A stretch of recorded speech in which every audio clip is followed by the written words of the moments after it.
está começando mais um podcast da Sá. Exatamente, e antes de mais nada, se inscrevam no canal, ativem o sino, porque é muito importante pra gente. Sigam a página pra ficar por dentro das informações. É tudo podcast da Sá, tá aqui escrito. Qualquer dúvida.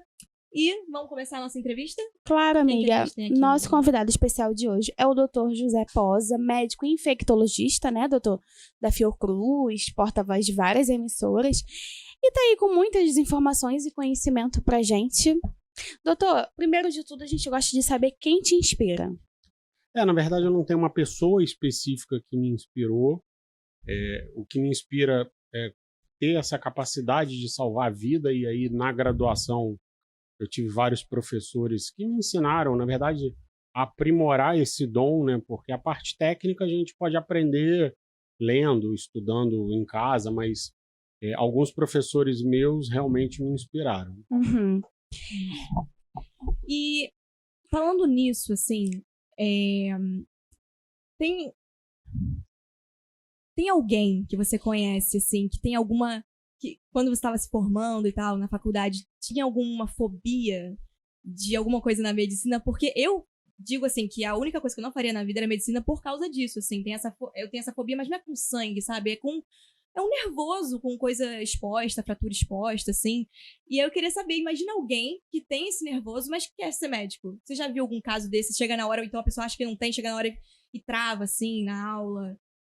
Na minha turma, inclusive, teve uma menina que durante a graduação, ela foi embora, ela foi para outro curso, administração, né? Não tem nada a ver uma área Sim. com a outra, porque, na verdade, ela não se encontrou, não era medo, a parte inicial que a gente Sim. faz em anatômico, ela ia sem problema nenhum, mas durante o desenvolvimento do curso, ela achou que não era aquilo Entendi. que queria, e ela abandonou a faculdade. Hoje é formada, trabalha no que ela escolheu, Uhum. mas teve esse Percebeu caso. ali na hora. Sim. E o que te fez querer ser médico? O que te motivou, assim? Então, inicialmente, na verdade, eu queria ser bombeiro, mas bombeiro de apagar fogo, soldado, ou ser piloto de avião. Caramba. Nenhuma das duas tinham nada a ver com medicina. Mas aí aquelas coisas de criança, às vezes alguém me fala que eu brincava de médico, Uhum. que queria ser médico, e aí, na verdade, o meu vestibular, quando eu fui fazer, eu fiz a inscrição por um curso, e aí, quando eu tinha que escolher a carreira, eu vi que eu fiz a inscrição para a Unirio, né? Uhum. E aí tinha da área de saúde, nutrição, enfermagem, biomedicina, biologia ou medicina. Biomedicina eu não conhecia muito bem o curso. Nutrição eu não pensei em fazer porque eu imaginava que ninguém iria num nutricionista gordo.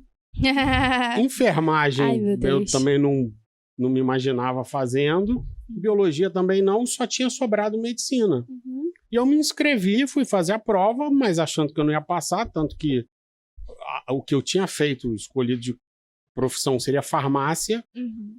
E aí você vai fazer a prova, sem pressão, sem aquele... Eu tenho que passar. Tanto Sim. que foi a única universidade em que eu coloquei medicina como opção e fiz a prova sem pressão e passei. Aí hoje não me imagino fazendo outra coisa. Caramba, e é justamente isso, né? Às vezes a pessoa tenta tanto fazer a medicina, né? Estuda tanto, assim, e chega na hora, o nervoso atrapalha. Sim, no meu pré-vestibular, eu fiz 1 ano de pré-vestibular, porque eu vim de Minas para o Rio. Eu Sim. estudei numa cidade pequena que até Uhum. tinha uma parceria com o curso de São Paulo, que era bom, Uhum. mas era uma cidade pequena. Então, eu fiz 1 ano de pré-vestibular e tinha um rapaz no curso que ele estava fazendo 4º ou 5º ano de prova, Uhum. porque ele chegava na prova e ficava nervoso, e aí Sim. não lembrava. Isso é muito comum, né? Isso é A muito pessoa comum. saber tudo, mas chega na hora. Pois é, vou fazer autoescola, inclusive, já, e já tô assim, ai meu Deus do céu, o pessoal costuma passar na 3ª, na 4ª, quero ser de primeira, mas é isso, é controlar o seu nervosismo e na hora Sim, a ansiedade. tá atento, né? E Mas- é verdade que médicos não podem cuidar de familiares, essas coisas, porque acaba tendo um Vínculo, né? emocional. A gente nunca recomenda, porque muitas das vezes, quando você envolve, ou qualquer caso grave, principalmente, que envolva um familiar seu, Uhum. você pode perder um pouco o Justamente raciocínio É, crítico. sim. Pois é, você uma coisa é você estar medicando, estar operando, estar anestesiando uma pessoa que, por mais que você tenha afinidade, não é um familiar seu.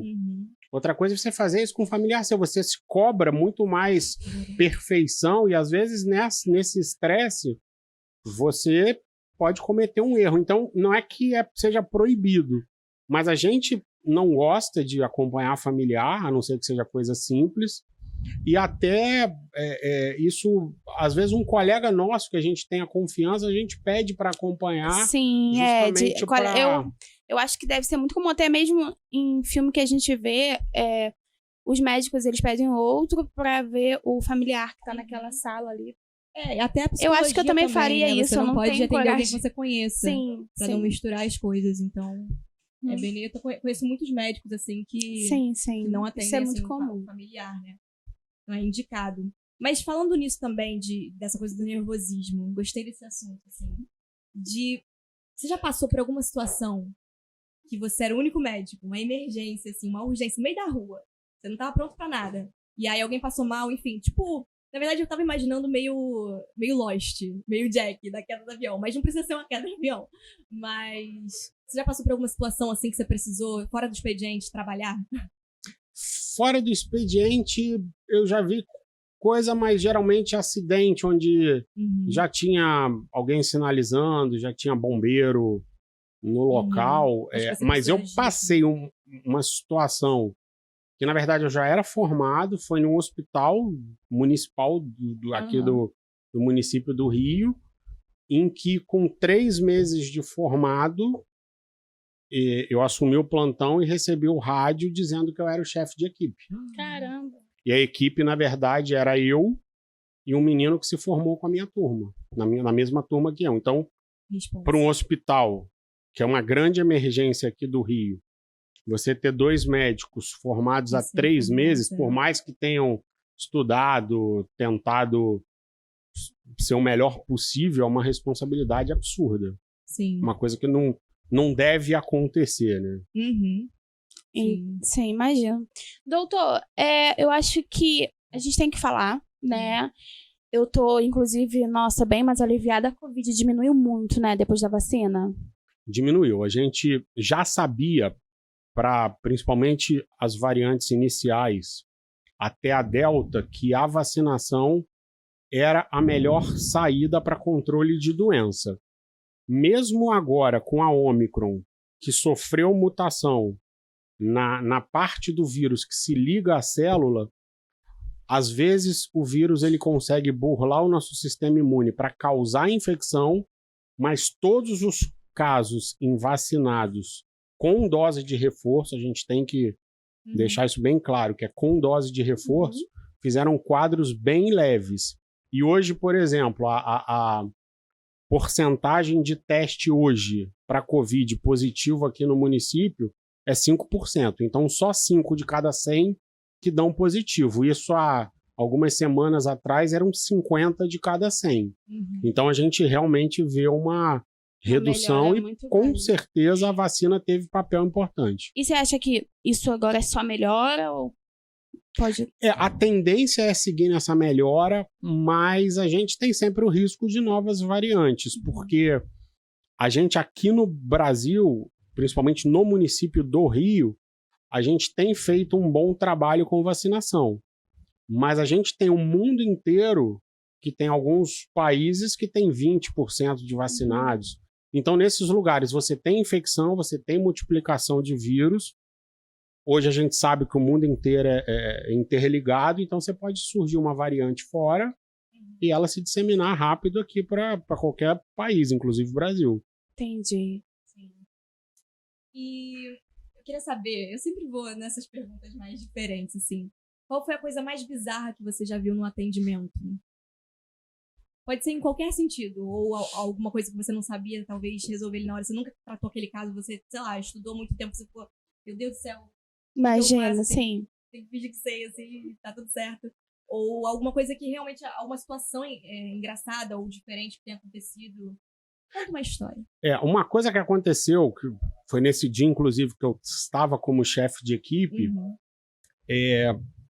me ligaram de uma UPA dizendo que uma criança estava na casa da tia e a casa estava em obra e aí a janela estava fora do lugar e a criança tentou subir na janela, caiu, a janela caiu, bateu na cabeça da criança e a criança morreu. Era uma criança de 4 anos. E aí eles me ligaram porque não tinha onde colocar o corpo na UPA, perguntando se podiam levar até o hospital, porque como era morte violenta, tinha que ir para o IML. Eu perguntei se o familiar estava ciente, me falaram que sim, e aí levaram lá para o hospital. Só que, na verdade, quem estava ciente era a tia que estava com ele na casa onde ele estava. E aí depois chegou o pai e a mãe para saber o que tinha acontecido com a criança. Então, eu não tinha atendido, eu sabia o que tinha acontecido pela história que a tia me contou, mas eu tive que contar. A mãe desmaiou, o pai ficou com pressão alta, aquela correria. E nessa situação, como você, assim, não precisa ser a sua máscara social de médico. Você, como pessoa. José, chega em casa, assim, depois de um dia desse, assim, ou então, como você lida ali na hora, assim, tendo que segurar as pontas, mas tem algum impacto muito grande, assim, que, enfim, porque é comum você lidar com a morte, né? Infelizmente é comum. A gente tenta o máximo para que isso não aconteça, mas é comum. Então, como que no final do dia isso te bate, assim? Se você tenta levar de uma forma mais tranquila, para você prosseguir na sua profissão, salvando vidas também? Ou, enfim...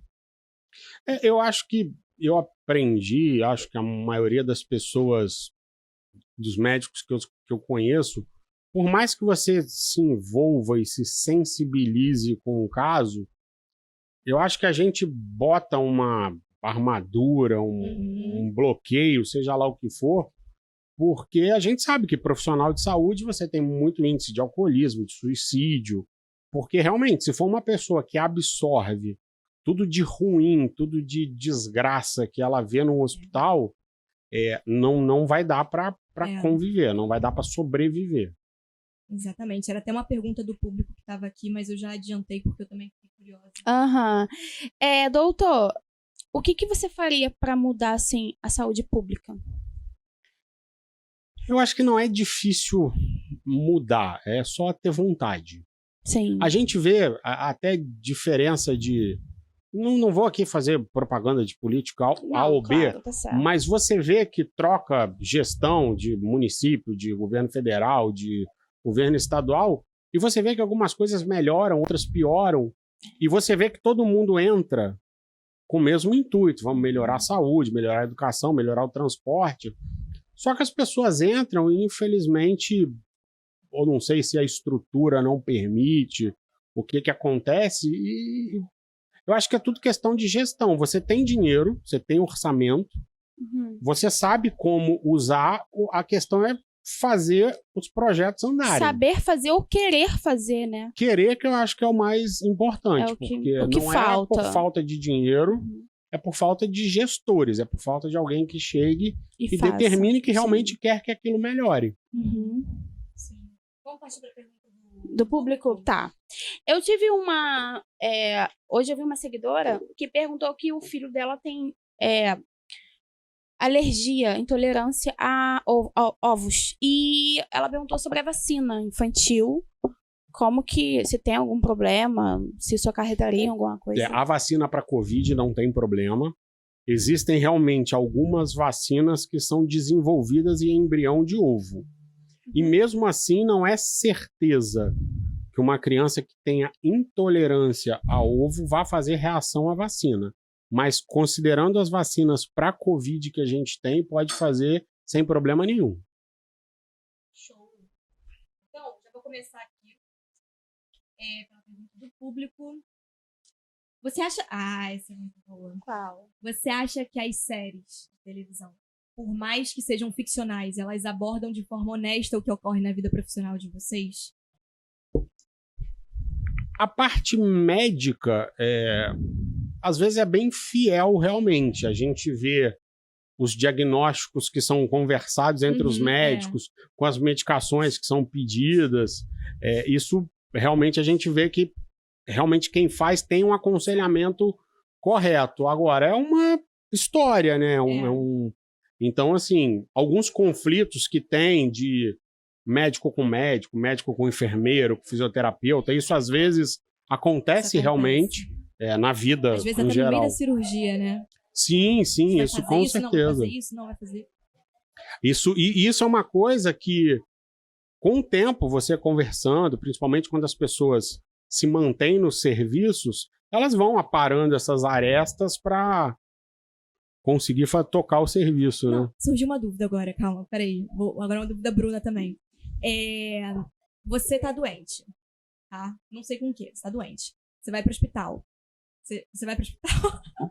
Você, tipo, consegue... Você não vai pro hospital? Você como médico, você mesmo se automedica?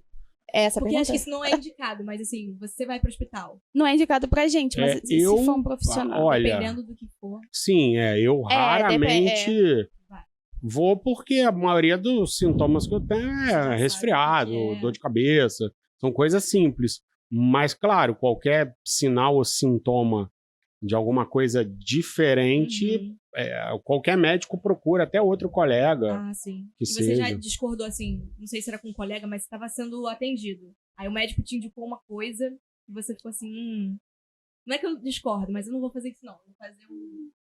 Vou por um outro lado, vou seguir os meus... Sim. Tanta opção, assim, de, né? Assim, às vezes medicação, por exemplo... eu tenho um similar em casa, uma amostra que eu ganhei, trocar um por outro. Mas, assim, discordar de diagnóstico, de investigação, acho que não. Show. Não, agora sabe minha Entendi. Você e algum colega de trabalho, assim, já discordou sobre algum atendimento ao paciente? Assim, eu não sei se deve ser muito comum, né? Olha, eu vou te falar que eu sou um cara bem tranquilo de lidar, de conversar. E assim, não acho que a minha opinião é verdade absoluta. Se alguém chegar e me mostrar, eu não tenho problema nenhum em reconhecer que a opção do colega é melhor. Eu acho que isso faz parte até do crescimento profissional nosso. Exato. Mas tem gente que é irredutível. Eu não, eu sou de boa quanto a isso. Agora uma pergunta polêmica, porque a gente tem que ter alguma pergunta aqui polêmica para fazer o negócio... Foi do público, fogo, né? É do público. Tá aqui escrito: maconha medicinal. Você é a favor ou contra iniciarmos tratamentos abertamente com a planta? Primeira coisa que a gente tem que entender é que maconha medicinal não é maconha tablete que vende aí em qualquer lugar. Maconha medicinal é um extrato da maconha que é preparado sobre condições rígidas, com diluição adequada. E, na verdade, a gente tem estudos fortes que comprovam eficácia, principalmente em doença neurológica. Tem pessoas que só conseguem controlar a convulsão com maconha, Parkinson, alguns casos de dores crônicas. Então, a gente tem comprovação científica, mas lembrando que não é maconha, é um medicamento fiscalizado, regulamentado, que a gente já tem, na verdade, em vários lugares sendo usado. Eu vi um vídeo muito emocionante de um velhinho assim com Parkinson. E é angustiante, né? Porque uma pessoa com Parkinson, a gente fica assim querendo que ela se acalme, que, enfim, que ela consiga falar alguma coisa, expressar o que ela tá sentindo e tal. E aí, ele usou a maconha medicinal. E aí mostra, né, depois do vídeo, e ele conversa. Ai, gente, esse vídeo, assim, eu vou tentar encontrar pra mostrar pra vocês. É emocionante. É emocionante. É incrível. Até a gente tem alguns anestésicos que quando você vai ver a composição são similares à cocaína.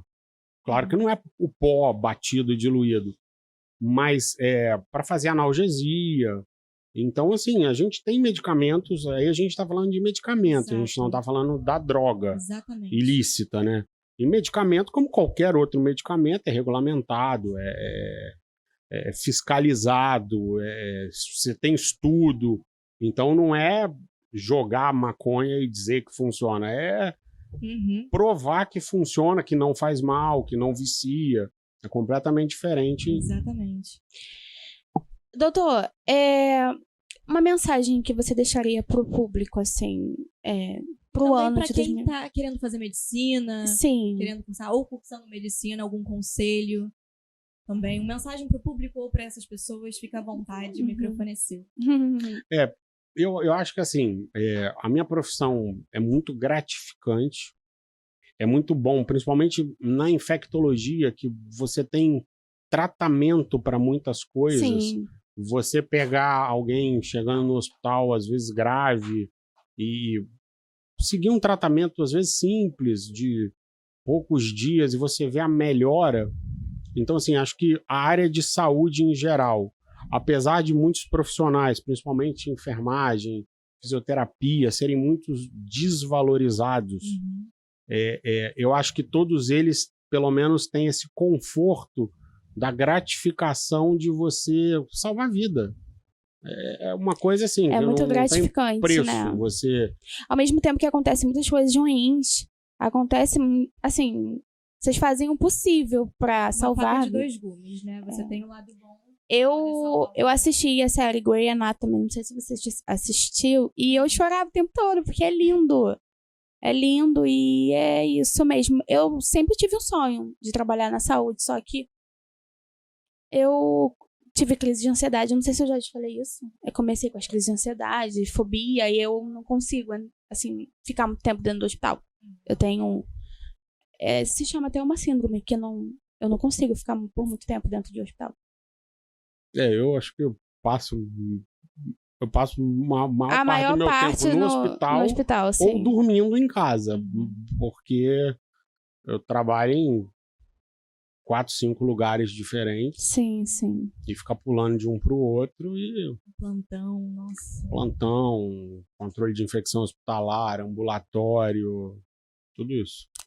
Parabéns, doutor. Parabéns, eu queria te agradecer pela presença. É um prazer ter você aqui com a gente. Muito prazer. E nós vamos atualizar essa entrevista com o doutor mesmo, né? Porque a gente vai sempre estar perguntando, como a gente está iniciando o projeto, aí a gente vai adquirir bem mais público para também estar tirando as dúvidas e a gente vai atualizar, não demora muito, essa entrevista com o doutor. Exato, está Tá bom, doutor? a voltar. O senhor é o porta-voz do podcast da SAR. Eu agradeço, claro, pelo convite. Estou às ordens de vocês. Muito obrigada, gente. Isso, gente. Esse foi o episódio de hoje. A gente espera que vocês tenham gostado, tenham curtido, tirado algumas dúvidas de vocês também. Exatamente. Muito obrigada por terem assistido. E é isso. Sigam nossa página. E nosso e-mail da publicidade está na nossa bio também, para quem quiser fazer publicidade. Isso, e mandem perguntas também, que a gente vai estar anotando tudo para as próximas vezes, tá bom? É isso, então, gente. Tchau, Muito tchau, obrigada. Até a próxima. Tchau.